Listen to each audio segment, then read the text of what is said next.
Hey guys, it's Allison, and today I'll be giving you some tips on how to make a professional LPS videos. Take this as advice, not hate. For any sensitive people out there, this video does have constructive criticism in it, and I know some people out there cannot take constructive criticism properly, so just a real quick disclaimer right there. I hope you guys enjoy this video and I hope it helps. Number 1 tip, try not to show too much of your hand in the camera. This is probably the maximum amount of your hand that you should show. I hope this doesn't sound offensive to you. You see, the reason you don't show much of your hand is because it is unprofessional and can be distracting to the viewer. For example, hey guys, it's me, Allison. Hey guys, it's me, Allison. One way is professional and the other is just distracting. So keep that in mind. Number 2 tip, and probably the most important of them all, record in multiple scenes. You must record in multiple scenes. It is very crucial when coming to recording LPS videos. Otherwise, you could possibly mess up your lines, or your LPS could accidentally tip over. There are many negative possibilities.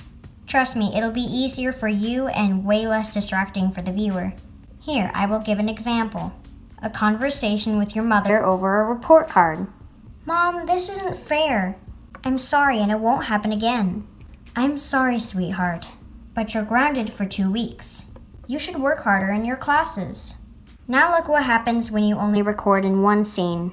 It's much more unprofessional and difficult. Mom, this isn't fair. It's just a report card from school and I promise it won't happen again. No, honey, I'm sorry. I'm sorry, but you're grounded for 2 weeks. And this is how life rolls, and I legit forgot what I was gonna say. As you can see in this process, you will easily mess up your lines and stutter multiple times, which is unprofessional. So remember to record in multiple scenes, it's very important. Number 3, if you mess up, start over. Otherwise, it will look unprofessional. Whoops. Well, gotta redo that scene. I am so sorry. I accidentally fell over. I am so sorry that you have to go through that. No. Sometimes this actually happens in my series, but I managed to hide it. Here's how. How is this more professional, you may be asking? Because it's actually more realistic. It makes sense that she fell out of bed, because she was on the edge. But an LPS falling over at such a random moment or mid-conversation? No. Or if you mess up your lines, same case scenario. There are no get-out-of-jail-free cards. Start over and redo the scene. Number 4, costume and set design. For this set, I decided to do just a plain wallpaper, which in reality is actually just scrapbook paper, and I have tacked to the wall. But before I told you that, it just looked like a normal, pretty background, correct? This is professional because it can be more appealing to the viewers than just a plain old wall. Of course it's okay to just use a plain old wall or plain old flooring in any video, but try not to do it all the time. You could use scrapbook paper for the wall, or for the flooring, as long as it's an interesting set design. You could even use a house, or maybe trees and wildlife for the outdoors.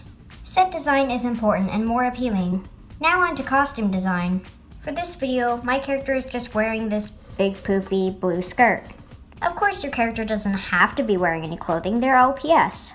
If you have many LPS in one area, don't make them all just flat out naked. It's less appealing that way. Not all of them should be wearing clothes because that's just distracting, so maybe some can wear clothes and some can't. It's just more natural and more professional that way, to be honest. So yeah, but that's just what I would recommend. Number 5, acting. I'm not saying that my voice acting is on fleek or whatever, but I have seen some issues with voice acting in many series and skits. For example, when something tragic goes on, people don't really panic all that much. Just a few weak hollers. And some oh no's. I understand if you have no privilege to scream or yell, but even if you don't, your voice acting could use some improvement. For example, if an earthquake is going on, oh my god, get under the desks, guys, okay? Be safe, it's gonna be okay, alright? You see the peril and panic she is in? Because it's an earthquake, you could experience death. But unfortunately, I've seen a lot of this. Oh my dog, an earthquake. Guys, get under the desks, alright? Although there is panic in this one, it's not enough to make it realistic. It's a major earthquake, you could die. There should be much more emotion. Number 6, props. Now, when the characters were saying, "Get under the desks," there were no desks. That's because I was just showing an example. However, for a professional LPS video, there should actually be some desks. All you really need is cardboard and scissors. For these desks, I got a big piece of cardboard, and then I just cut these edges so it was easier to fold, and that's the desk. And if you're really strong, you could probably just fold this on your own. But scissors are recommended. Or if maybe someone's in the kitchen, there could be ingredients, food, recipe books, or even pots or pans. By the way, I got the pots and pans at Michael's. They have a lot of miniature items there. They also have colored clay and also white clay, which you can use to make a lot of different things, like food, technology, teeth, and more. And how I made that book was a really old DIY I made like last year.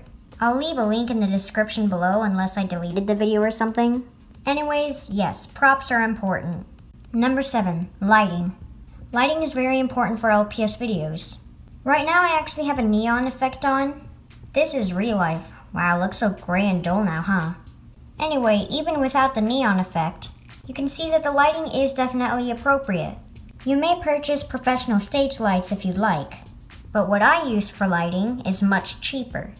But yes, I will probably get stage lights in the future. I simply use the daylight outside of my window. As you can see, it's nice and bright outside, so it's appropriate for lighting. I'd show you guys more, but I don't want to give away our addresses. But yeah, it's really bright outside, so that's what I use for lighting each day. But do not use this. This flashlight right here, no.